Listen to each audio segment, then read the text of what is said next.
Hi, this is Queens Dude from YouTube.com, otherwise known as Fred Hadley, and I'm here talking with my lifelong friend Bruce Sanders, and we're here to do a little bit of an interview. How are you, Bruce? How am I? Is that a joke? Well, obviously you're not too well, so tell us a little about that. What's going on? Well, I have COPD and emphysema. Okay, and what's COPD stand for? Chronic obstructive pulmonary disease. Okay. Exactly how long I've had it, I'm not sure anymore. But because, these doctors don't diagnose things when they're supposed to. Had I known that I had it, obviously at that point I could have stopped smoking, but at the point that it was diagnosed, it wouldn't make any difference whether I smoke or I don't smoke. Now, But, yeah, I was going to say, now I've known you since, I think, 1966, when we were both 18. How did we meet? Do you remember that? Sure. We met in Long Beach at the Nautilus Theater. Okay, and... You were already working there. Right. And I was sent to work there also. All right. So we wound up as partners. Right. Now, but there's a story behind that. What was your previous experience in a movie theater, and what was my previous experience in a movie theater, and how did they kind of... Well, we both had experience from theaters in the city of New York.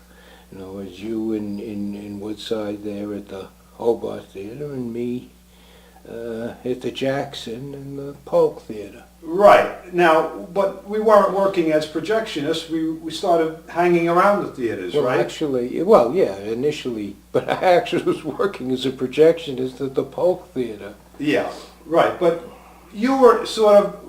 There used to be a category called a reel boy. Tell everybody what a reel boy was back in the old... Well, that's before both of us. I mean, originally the reels were 10 minutes each, and you had to change over every 10 minutes, so they had two projectionists, one on each projector, and they were so busy threading up projectors every 10 minutes, they had a reel boy that rewound the film. Right. Okay, so we weren't technically reel boys, but we used to hang around and maybe let the projectionist take a little nap and run the show for him. And tell us about that. I didn't hang around and let the projectionist take a nap. I got paid when I was there. Oh, okay, you got paid. Okay. All right, so anyway, we met in Long Beach, and we both spent a good number of years in the business. What was the major change in technology that came along? You mean now? Well, no. You're talking about video? Well, even before that, the platters. Oh, you mean the changes in projection? Yeah. Xenon lamps and platters. Well, when we started off, what was the medium? Give us an education. Two projectors, But what carbon was arcs. What was the software? What did we use? It was called, it's a hard word to say, nobody remembers it. Begins with an F. I. L. What do you mean, film? Yeah. What is this, a joke? Well, not everybody knows this. This is going to be shown Not everybody knows in the this. 21st century now, with film being I think they all extinct. know what film is. All right, but tell us about the film. What was the size of the film? 35 millimeter. Right, and how many projectors? Generally two. Right, and the reason there were two was... So you could change over from one to the other every 15 or 20 minutes. Because the reels only ran... Well, the reels that we used were 15, 20 minute, with 20-minute reels if they were full to the top, but they were never full to the top. But prior to that, they were 10-minute reels. Right. And what was the source of the light? You mentioned it. Carbon arc. Right. And what is a carbon arc for the person watching this that doesn't know what that means? Carbon arc, it's a piece of carbon, two pieces, a negative and a positive carbon, Right. that are charged electrically and they burn like a welding torch. Like a welder's lamp, right. And the advantage of that was? Well, that's the only thing that was bright enough Bright at enough. the time to light up a screen. I mean, the size of a screen like Radio City or you know. Right. I mean, And what about the spectrum? oh, well, you're talking about, now you're getting technical. Well, the carbon arc is supposed to be a pure form of white light that has all the colors in the spectrum. Right. Okay. You know, of course, some people say xenon does today, but I don't believe that it's quite as good as carbon arcs, but the average person can't see. Right. Although there is a difference between xenon and these mercury high pressure lamps, Right. which are like little xenon lamps, but they're not xenon. They have mercury and they don't have xenon gas in them, and the light just isn't quite the same. It's different. Right, It looks right. different. All right. Now, what was the other big technological change as far as the film, the way it was handled? Well, the transport system. Right. Initially, it was 6,000-foot reels, and then platters. Right. Now, what's a platter? Describe for us what a platter And is. then besides platters, then there were endless loops. Okay. But that didn't go very far. Well, it wasn't far at the Oceana. That was the only theater in the city of New York that used them. Yeah. Yeah. All right. Now, what's a platter? Tell everybody what a platter What's is. a platter? A platter is a tray, a horizontal tray, you know, out this way like this, Right. and the film rotates and comes out from the center and Right. gets taken up on another platter. So there's no rewinding to do. It's always ready to go again. What about changeover? Is there any changeover anymore? No, all the film is put together. Well, who puts the film together? The projectionist, Okay. of course. All right. Now, that was the latter half of our career. But now, what's the latest change in the film industry that's affected a lot of our brother projectionists and sister projectionists? Well, video. Video, digital. Digital Tell us about projection. that. What is that all about? Well, there's many aspects to digital projection. You know, you don't have to have,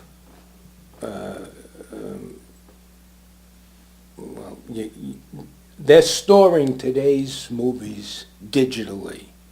Instead of storing them on film, Mhm. you know, as negatives, they store them digitally. And of course, the advantage of that is that they won't find 50 years from now that the color took off on them, like all these pictures that were made in the 50s. All right, but what about in the theater itself? What's the difference now? Is there any more platter or any more? No, there's nothing. Right. The film comes in on hard drives, and it's loaded into what they call it's not a I don't know. It's a server, Yeah, they call it a server, but a client. it's nothing more than a hard drive Another hard rack, drive. as far as I'm concerned. That's all it Right, is. That's all it right. is, right. They call it a server. Right. Anyway, they use some strange words. They don't load it on. It's ingested. Ingested, that's right, that's right, that's right. Now, what's the advantage as far as the distributor is Well, concerned? the film companies have saved millions and millions of dollars. What are No they more saving film. money on? Well, no more film. How much does a print cost? A 35 millimeter, 2-hour movie, roughly, in today's dollars? I don't know, maybe 12,000. And how much would the cost be to ship a copy on a hard drive? To ship a copy on a hard drive, I don't know, Same $10, movies. $5? $5, $10. And what about that hard drive? Is it reusable? Of course. Right. Not to mention the fact that hard drives today are dirt cheap. I mean, That's right, that's right. So already they've saved on one print. yeah, but it's the film companies that are going to save the money. The Right. poor exhibitor who thinks he's getting a bargain, he's the guy that, you know, he got rid of the operator, but he's the guy that's going to get stuck with the huge service bill for this fancy equipment when it starts Right. Now, when you breaking. say you got rid of the operator, who's the operator here in this story? Not everybody speaks the same language. Well, the operator, what do you mean who's the operator? The projection. Right, it was us. Yeah, it was. Right, yeah, right, that's right, what was us? Yeah, right. Right, so what's been happening with our profession as projectionists? Well, they've gotten rid of us, Virtually everywhere, virtually, yeah. with a few exceptions in Manhattan, Right. and with the exceptions of screening rooms and specialty places, they've gotten rid of us. In fact, I understand that Technicolor shut down their film operations, Right. which is really something, I mean, when you think Right. about it. And what happened to Kodak up in Rochester? Well, Kodak turned Rochester into a ghost town. They've embraced But digital. But Kodak is a diversified company, and they'll be coming out with their own. Well, they haven't come out with a projector yet, but seeing Right. as they made some of the finest film projectors for 16 millimeter film, I'm sure that at some point they'll probably come out with digital projectors for theaters, and whether they do or they don't, I'm sure they're going to be involved in the transfer of film digitally. I mean, despite the fact that it's being done by other laboratories like Deluxe Right. and Consolidated, I'm sure that, Eastman Kodak will be in there. Now, you had a hobby, well, ever since I've known you, that embraced Film. film business. The film. Tell us about that hobby. Well, I collected film. Right. And when you started out, what was the medium of collection? There was no video. No, there was only film. Well, tell us what your collection. 16 millimeter. 16 film. millimeter. Now what, But- what is but- 16 millimeter? For people today watching that don't know this like we know it. It's twice as wide as 8 millimeter. Right, but It's about so wide, and Right. it's only got sprockets on one side. and it was mostly used in where? Schools, the Army, Yeah, Army, Air Force, Motion Picture Service. industrial films. Yeah. Not really in feature film production. Not in production, Right. no. But these movies that were made in 35 millimeter, they converted them to 16 millimeter prints. No, all the Yeah. prints that were made in 35 Yeah. millimeter, they had 16 millimeter That's right, prints. and that's what you would collect. Right. Now, tell us some of the biggest titles in your collection that you were most proud of. Most proud of? Well, there's too many to mention. Well, But- let's give it a top 5, let's say, or... Let's put it this way. When I moved down to Florida here, it was the biggest mistake of my life taking the film with me. Because nothing stays down here. Because... And just like that, the film all went bad. The color took off.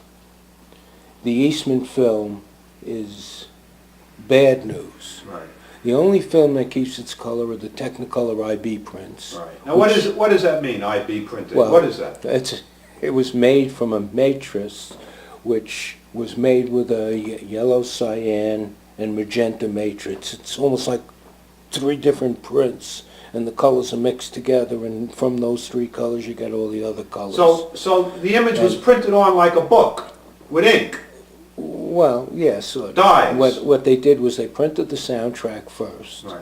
and they processed it. So now you had the film with no picture, just the emulsion clear, Right. and then they run it through the matrix, which is like a stamp. And how many times do they have to print it? Well, 24 times every second. No. I How mean, many don't they have to times? make 3 trips through the printer? Oh, you mean for each matrix? For each color? Yeah, yellow, cyan, Right. and magenta. Right. Yeah. And what? And they have to be perfectly registered, That's right. otherwise you get fringing along the Right, edges. right, And of right. course, 16 millimeter is much harder than 35 millimeter. Right. But the advantage of that was fade free, right?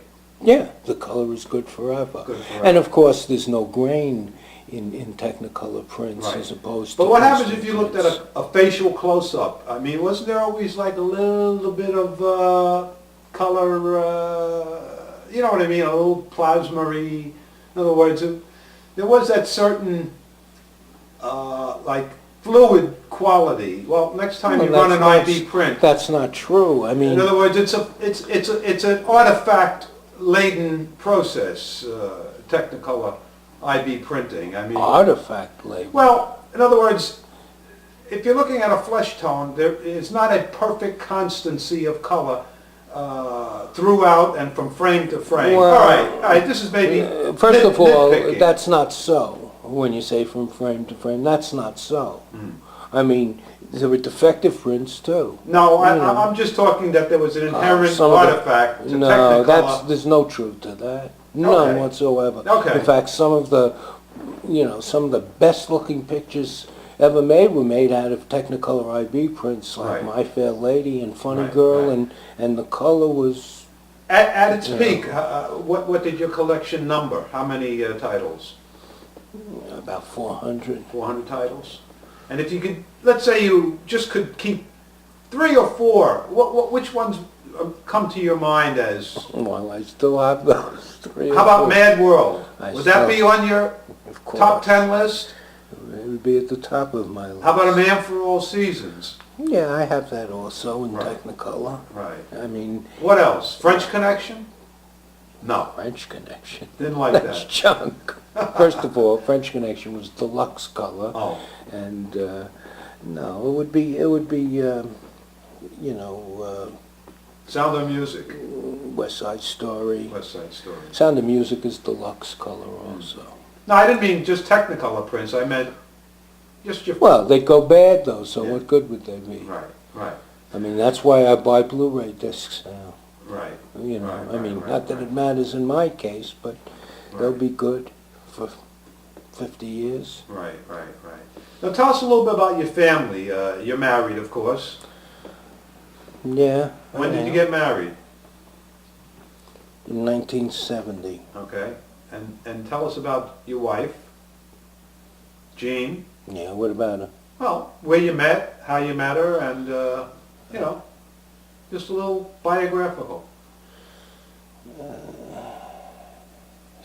She was from below the Mason-Dixon line, wasn't she? Yeah. it Where? was Kentucky. Uh-huh. And what were you doing down in Kentucky? I was doing the theater installation. Okay, now what's a theater installation mean? What were you doing specifically? I was installing projection equipment in a theater. And how did you run into Jean?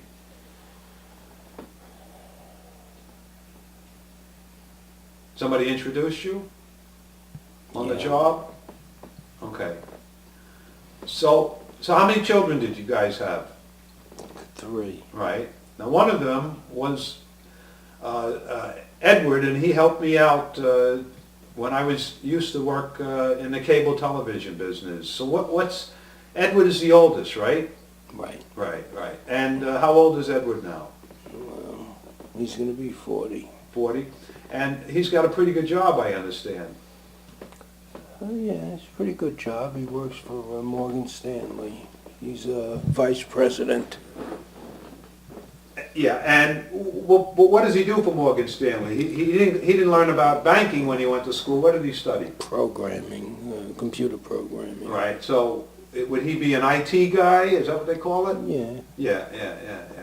And he just recently got married, right? Yeah. How long? I don't know, about a year ago. What? Not loud enough. Yeah. It's loud enough. All right. You're fading. It's loud But enough. tilt the mic a little towards you. Believe me, I heard the levels in there. It's plenty I know, but just loud. tilt it a hair towards you. That's it. That's better. Okay, that's fine. So about a year ago? Yeah, about Right. somewhere. No children yet, huh? No children All yet. right. And what about the rest of the family? Who's the second born? Yeah, Laura. All right. And how old is she? She's, I don't know. A few years younger than Edward. Right. About 5. I think he's. About 4 years Yeah, or yeah, so. yeah, I yeah. don't know. And what is she up to? She sells real estate here in Florida. Okay. And is she single, married? She's married, Okay. and she has 2 children. So then you're a grandfather. Yeah, I'm a grandfather. What are the names of your grandchildren? Jake and Zach. And how old are they now? A year, and I don't know. Infants. They're still in their infancy. Well, of course. Yeah. Well, I don't know. Yeah. Oh. Yeah. And okay. And then your other, the youngest in the family is your third daughter, Stephanie. Steffi, right? Right. Right. And what's her story? Is she married, single? She's single. Right. And what does she do? or wants to do. What does she want to do? I don't know. Okay. All right. Now, thinking back over your life, did you have any people that you were particularly close to that you remember fondly that you'd like to just, say something about? I remember you used to hang around with a fellow named Andy. Yeah. Tell us a little about that. Well,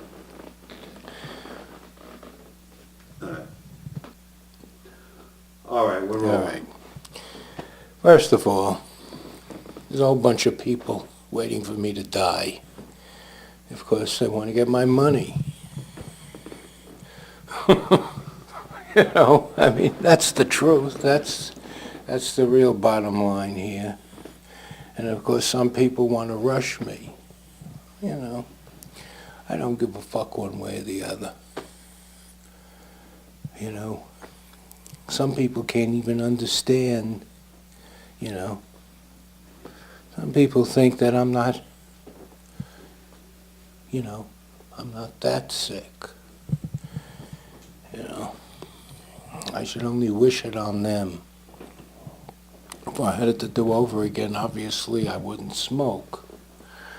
But there were other things that caused this too. I can tell you that this wasn't caused by smoking alone. Over the course of 40, 50 years, I used a lot of chemicals. I was involved in a lot of installations where the dirt was flying, the dirt and the dust.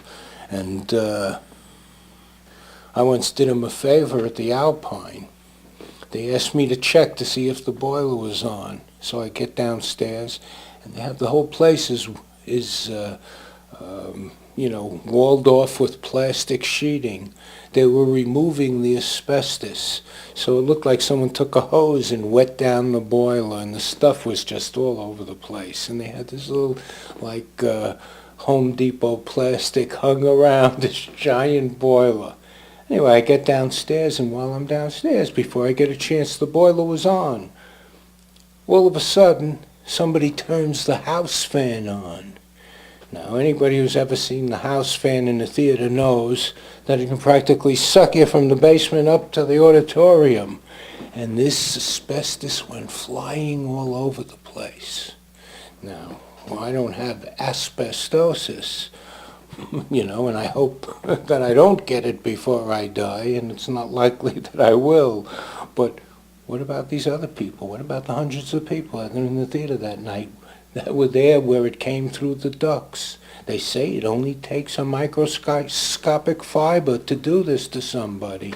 But they don't know that some idiot at the Alpine turned the fan on, It'll just be another statistic that got cancer, just like when I go to a doctor, the doctor says, did you smoke? I said, yeah. And of course, once you say you smoke, that's what caused your problem. In other words, they're not interested in anything else, and that's why that's what they believe, is behind everything, But, hey, like I said, I don't deny that it's bad for you. There's a lot of things that are bad for you, and if I could do it over again, I wouldn't smoke. But at this point, there's no do-overs.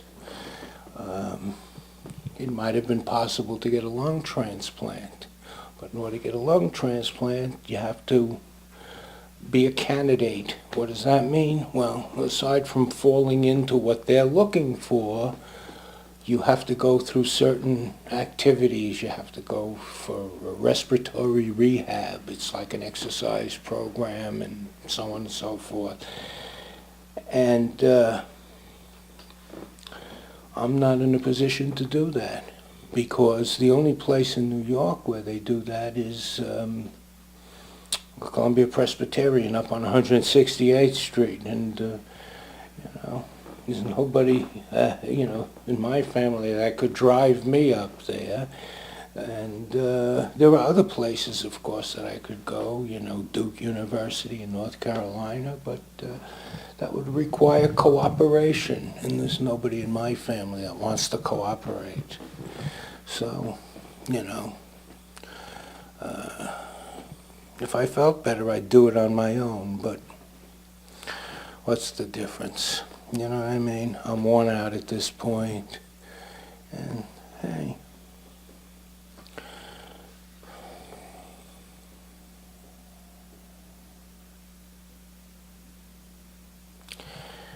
What can I say? All I can say is don't smoke. I'm a better ad than these assholes that Bloomberg puts on television. You know, I can tell you firsthand. Theirs is like, they don't, you know, they want to just show you disgusting things and shock you to death. But it's the cigarette companies. Now, the state of Florida took billions of dollars, claiming it was in the name of these sick people. But nobody gave any money to me. I need a drug called Revatio. Revatio is like Viagra, only in smaller doses. It lowers the blood pressure on, you know, my heart is, swollen on one side because it's working harder to breathe, and supposedly this Revatio lowers your blood pressure on one side. It costs about $2,000 a month, you know. So, what can I say? You know, where is the cigarette company money? And they took money saying it was for these people, but, you know, they pocketed it. So, what can I say? I guess I just have to keep paying my taxes until I die. Anything you want to say to any of your friends that are still around? Well, anybody you were close to? Most everybody's dead. Yeah. You're still alive. Randy's still alive. Randy, of course, was another projectionist. Yeah. Yeah. Well, you know, that's besides the point. Barry? Barry's still alive, of course. Who was Barry? Tell us a little about Barry and his father. Well, Barry's last name? Barry Goffman. His father was originally the Brooklyn business representative. What was his name? Of the union, Harry Goffman. And he was the guy that gave us our first jobs, right? Well, he was the guy that gave out the jobs. Right. And in Brooklyn and Queens, and in Manhattan and Staten Island, Steve D'Anzillo, the wicked Steve D'Anzillo. The late Steve D'Anzillo. They're all gone. Late and, well, yeah. Harry's gone? Yeah. Ernie Lang? Well, of course Ernie Lang is gone, but he never did anything bad. I mean, well, your friend Bob? Bob Alter is gone. Yeah. Yeah, everybody is gone, so I don't feel so bad about going. I mean, Right. but, you know, everybody's got to go at some point. Yeah. It's just that, you know, you work your whole life, and you save your money, and you save your money, and then all of a sudden there's no place to spend it because, you know. But, you know. What would you say the high point of your life, or the best part of your life, or the thing that you'll cherish the most? What would you say that would have been? Was it becoming a parent? Was it something related to a hobby? There's been no high point. Sorry to say. Yeah. Sorry to say. Yeah. Just a lot of aggravation. Yeah. Yeah. But, you know, hey, that's life. I'm not the only one. But like I said, you know, I never got to do anything. But I did, you know, I will say this. When I moved to Florida, everybody says, what are you moving to Florida for? I says, well, I've been analyzing this for years now, and every time somebody retires to Florida, they die. So I figured I'll leave early. So look what happened. So I wind up dying early now. But, hey, what the hell? I got my Florida's worth. Right. You can keep it. Yeah. It's too damn hot down here. Of course, if you're the type of person that's always cold, Like me. this may be perfect. Yes. You know, I'm not. In fact, Yeah. with whatever I have, I'm now hot all the time. I actually can turn the heat down in the wintertime in New York to 67 degrees and feel warm. And years ago, if the heat was below 72, I felt cold. So it's something wrong with me. Obviously, it has to do with what I have, but I feel warm all the time. I always feel flush. And What about your other hobby? You used to collect cars. I didn't collect cars. I like cars, Right. you know, but What was your favorite car? my favorite car? Yeah. You had to pick one out of the whole lifetime. How many did you own in your lifetime? God knows, I don't know. 30? 40? No, I don't know. A lot of cars I've owned, but, you know, I don't know what to say. Mercedes-Benz, I mean, you know, would be the nicest, I guess, you know. I had Cadillacs, I didn't like them. I had that Lincoln, I didn't like it at all. What are you driving now? Oh, I'll tell you. What? I traded I bought a brand new Lincoln Town Car in 1971. Is this Jean? Is she a town car? Oh, I'm sorry. I thought you said you bought her. No. Oh. I bought me. Oh. She couldn't even drive. I bought a town car in 1971, and it was terrible. It squeaked and rattled and made me crazy. So I traded it in. What I traded in for? I traded in for a BMW, a 2002. That was the best car until that point in time that I ever drove. Why? It was the only car I ever drove that had no rattles. And it could go over bumps, and you didn't even know you were going over bumps with the car. Yet it was a small car. That was the yellow one. That bright yellow. The one that you sold to my former college Right. friend, Dallas. Right. Yeah. I mean, that was some car. I mean, you know, now of course all the yuppies buy them, but they didn't even know what it was at the time. So what do you drive now? A Toyota, What kind? a van, a Sienna. And I understand it's loaded up with all the options. What have you got in there? Whatever they made, I have.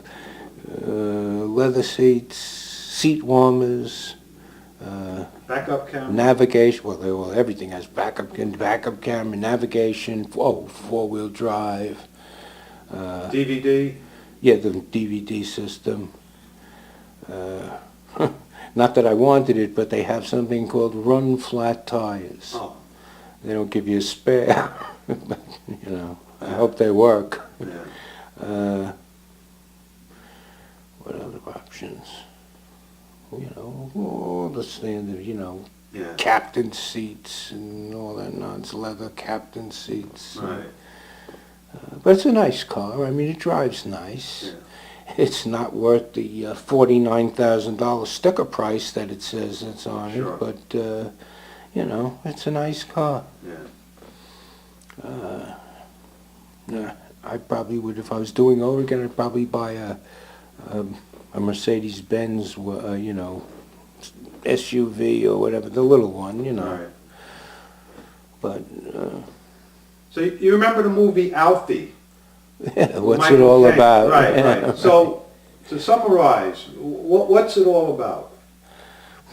You didn't know either.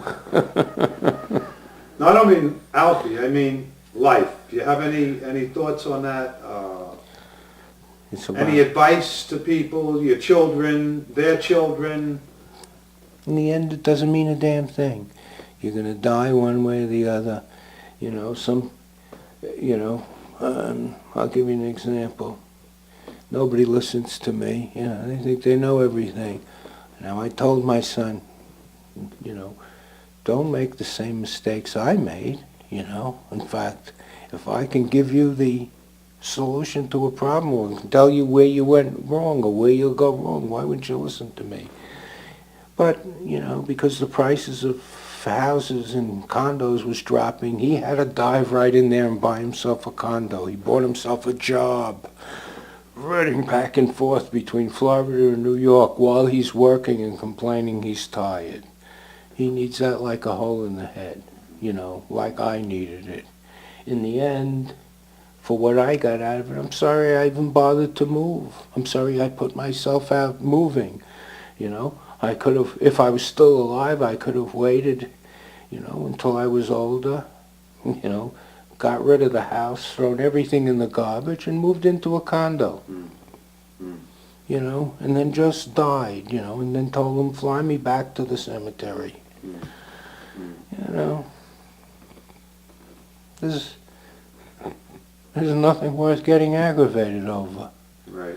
In other words, as I thought about it, as long as you have some money and you're not in the street, it doesn't matter whether you have $1 million or $1 billion. What's the difference?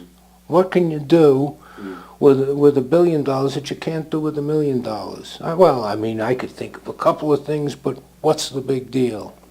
You know, yeah, if I had $1 billion, I'd buy myself a private plane so I wouldn't have to wait with these assholes at the airport. But other than that, what can you do? You can do with $1 million. Yeah, that's right.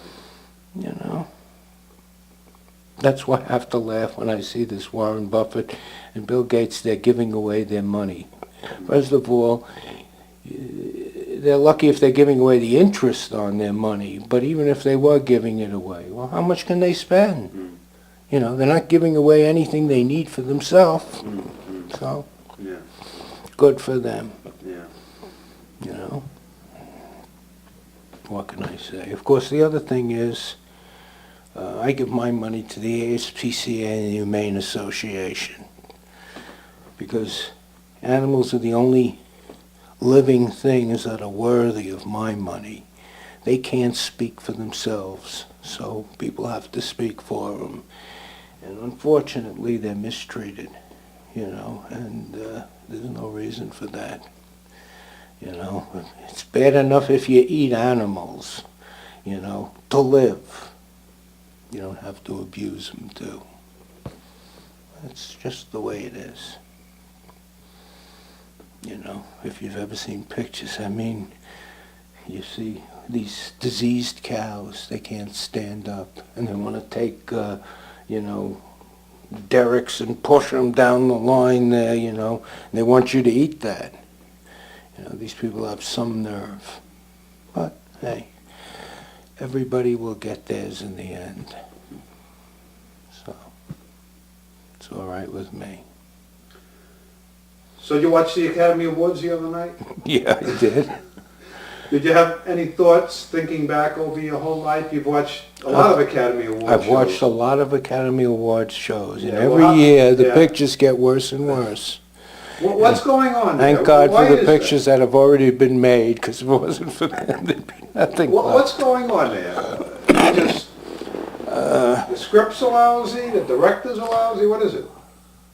There's no, well, first of all, they don't make movies anymore. Everything is just special effects on top of special effects. They think Well, not the that- best picture, King's Speech. Well, actually, That's your kind of movie. that happened, yeah, I happen to like that picture. That happened to be a very good, for me, that was a very good picture because, you know, I happen to be familiar with the story, you know, of King George, you know,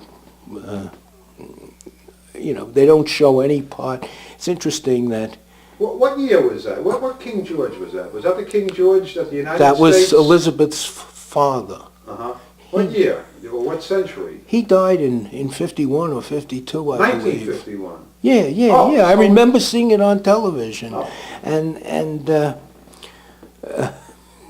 you know, while I don't remember him stuttering, No. you know, nobody mentions the fact that you know they portray Elizabeth and Margaret in the picture as two little kids. Oh, right. You know, and that's right before World War II, but nobody says anything about the fact that she drove trucks in World War II, you know, for the Army. Right. And, you know, it was just, you know, it's sort of like a disconnect, like, you know, I'm not saying they have the years wrong, but it's like, I think the movie starts off in 1936, which of course, would be like 4 years. I think they started bombing them in 1940, I believe. Mm-hmm.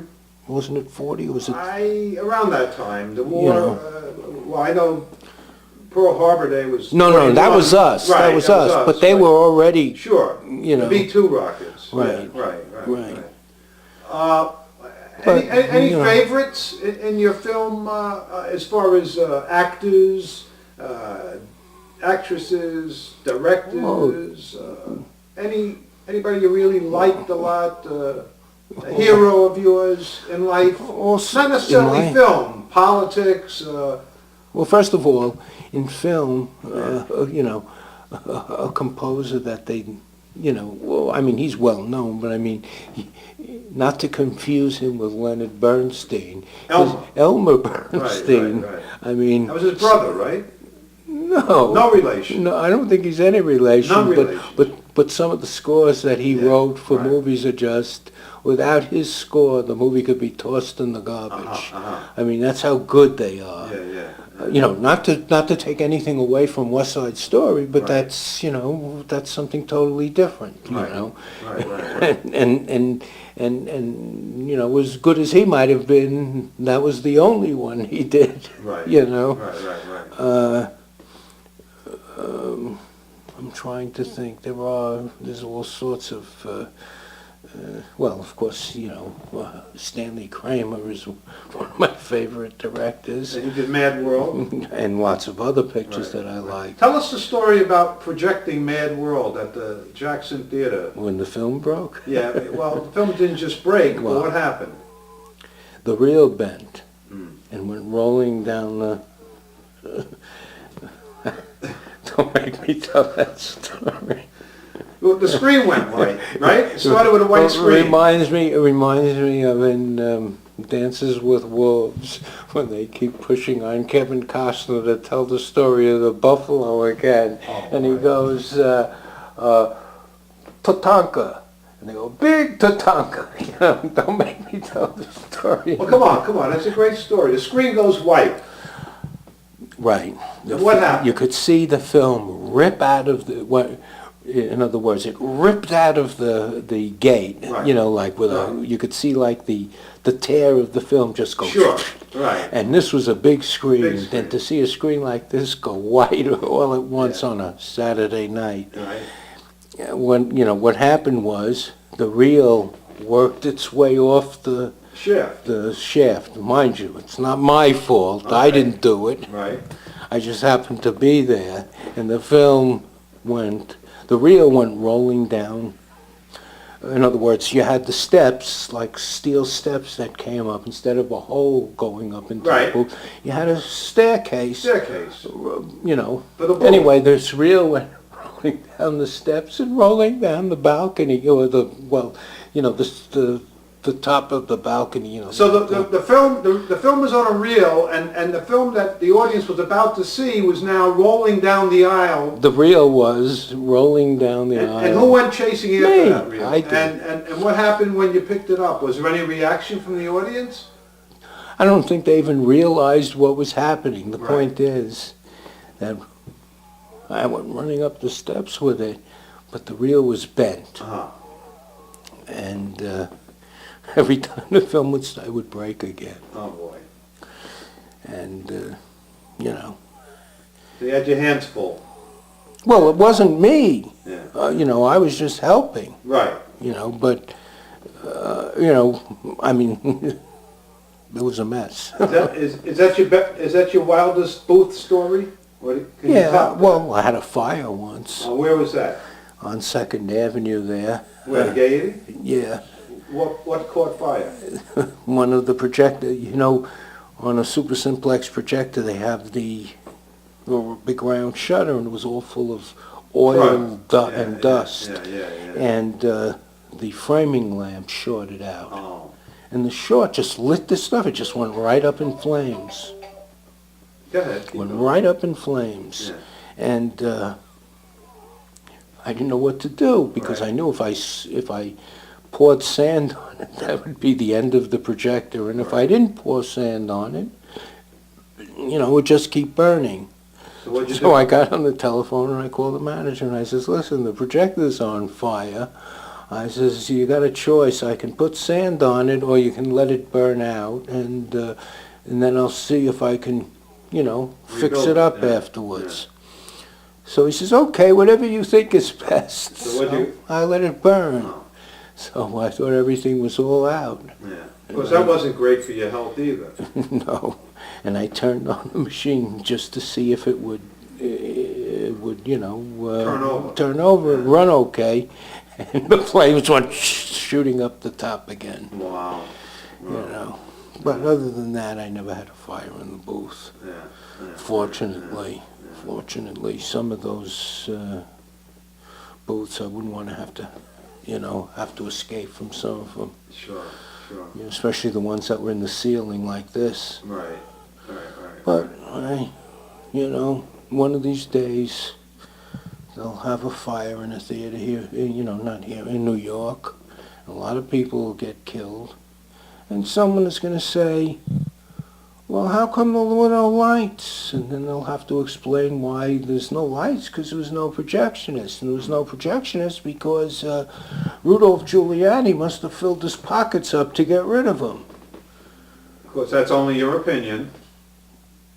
That's my opinion. Right. No, that's a fact. It was done under him.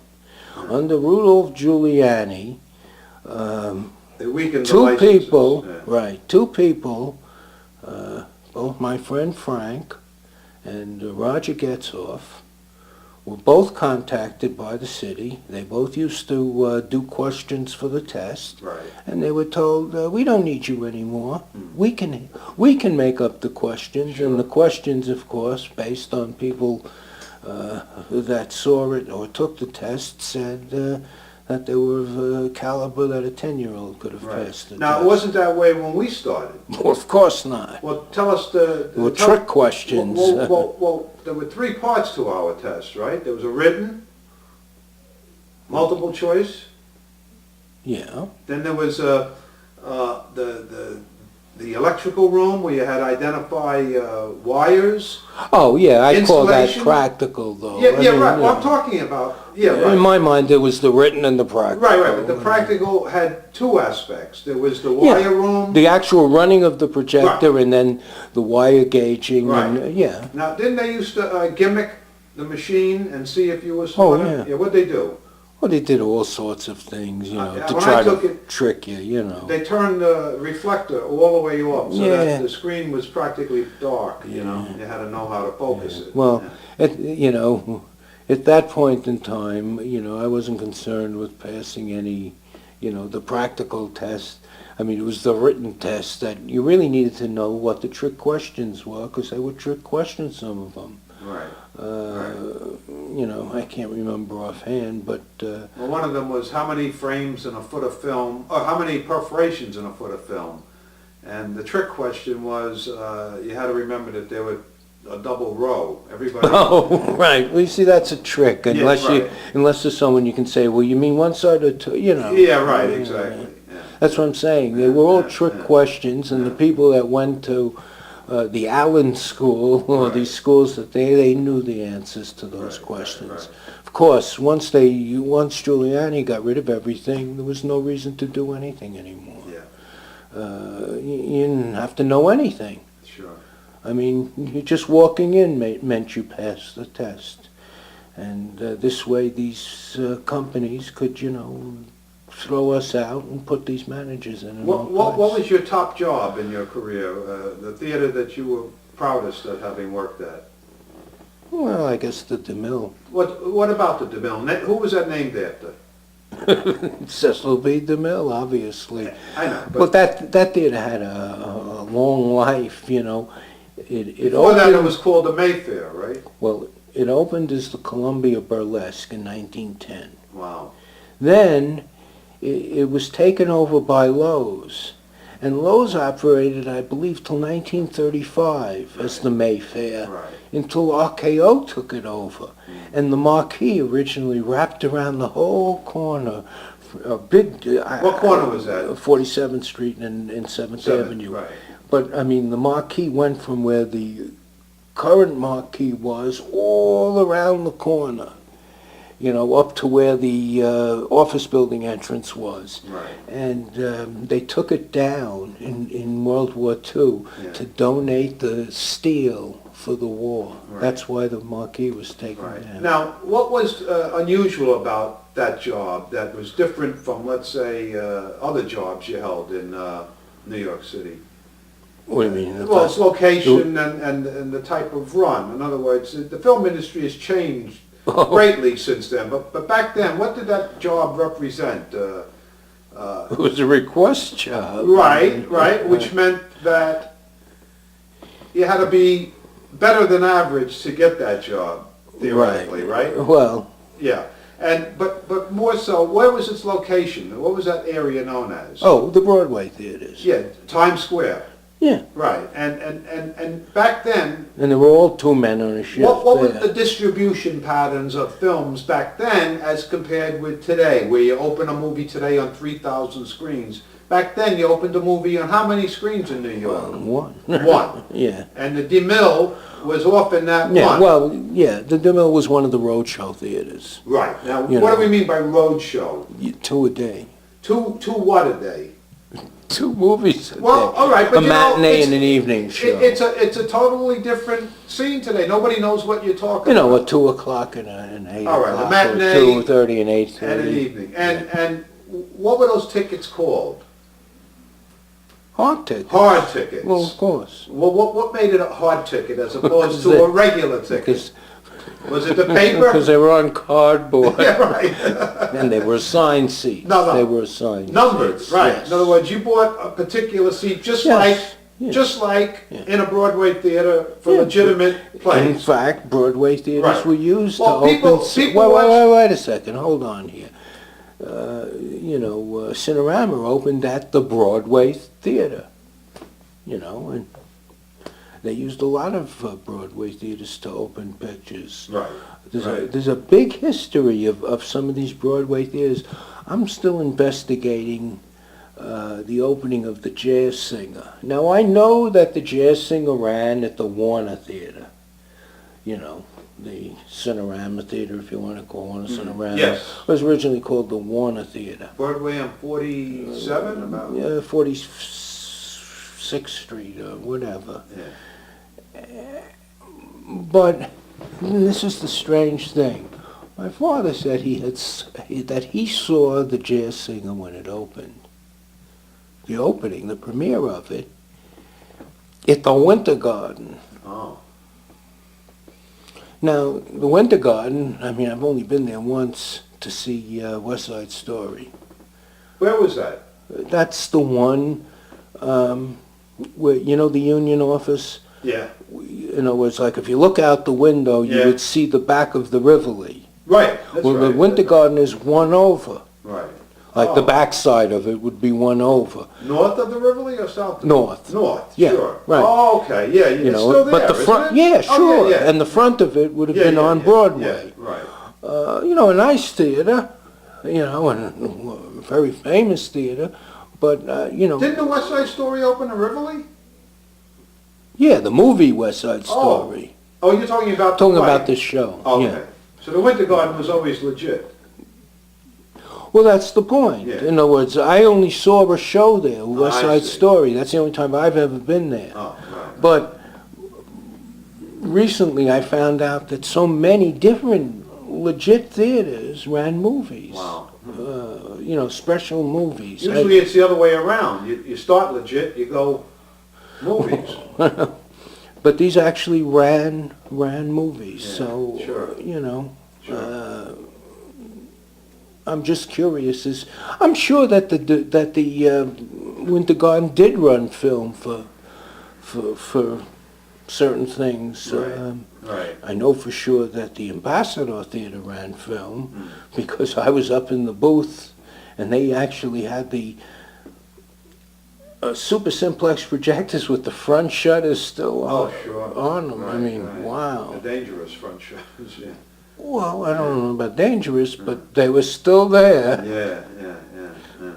But the XLs, of course, are the best projectors they ever made. Right. Well, you once got a free XL projector. What Two was, free XL two. projector What was heads. the story on that? And I think we'll end it on that note because I know All this right. is one of your happiest moments in life. Well, You were reading. good money making. You were reading a moment. magazine. I bought a store Right. from Bill Nafash's wife. And Bill who was- Nafash who was was the he? chief projectionist at Radio City. Music. And he was also, one of the top servicemen in the city. He Okay. did most installations for anyone who was anyone. Famous people, everyone, he did the installations. Anyway, I was reading one of the industry Box magazines. Office, was it? Yeah, I can't remember Exhibitor, which one. It one said, of those. if your simplex projector serial numbers between so-and-so and so-and-so, it was made prior to 1914. We will exchange it for a brand new simplex projector, even if you're still completely satisfied with it. So I had gotten 2 or 3 different standard simplex projectors in the store in this deal. I went and looked, and it turned out that all the serial numbers were prior to 1914. So you contacted. So I lugged them up, and I dumped them on National Theater Supply on SETI Drive in Paramus. And I says, I'm waiting for my projector heads. And they didn't know what to do. And maybe they never thought they were going to give them away. And I called them up finally, and I says, well, when do I get my projector heads? And they said, well, we're waiting to have it authenticated. And I says, and who's your authenticator? And they said, Dave Corbett. Very proud of themselves. I says, well, my authenticator is Jack Schaller. He taught Dave Corbett. Wow. So what was the upshot? The upshot was we settled on, they gave me 2 projector heads in the end. I told them I was going to sue them. This was the Robbins brothers that owned Right. National Theater Supply. Right. And, What were those projectors? They would have- worth back then. back then they were about 5,000 apiece. Wow. Right. And that's your favorite. You should see the employees smiling and applauding when I loaded them into my Wow. Volkswagen with Wow. hatch there. Yeah. All right. Well, we've had an interesting hour talking to you, and Yeah. anything you want to end us on? You got about a couple of minutes left. Is there anybody you want to reach out to, or? Nah, I just feel like shit. Yeah. Like I said, everybody that I once knew, most of the people are dead already. I told you Louise died, my friend Louise. Oh yes. Died yeah. in 2004. Yeah. Who else? Harold Borg, Harold Borg died in 96. Joe. In 82. Right. Just everybody. I don't want to go through all the names. It's just Andy. And, Andy in 97. Yeah. Alan Herr. Yeah, that was a surprise. Yeah. That was a real surprise. Yeah. He was the youngest one of our group. And I still don't know why. Yeah. Right. But Right. if they want to keep it a secret, go ahead. What's the So what's the message here? Enjoy life while you can. Yeah. What else could it be? Don't let nothing bother you. It's not worth it. Good night, everyone. Bruce, thanks so much. I love you, man, and I hope you stay around a lot longer. Yeah. I wish.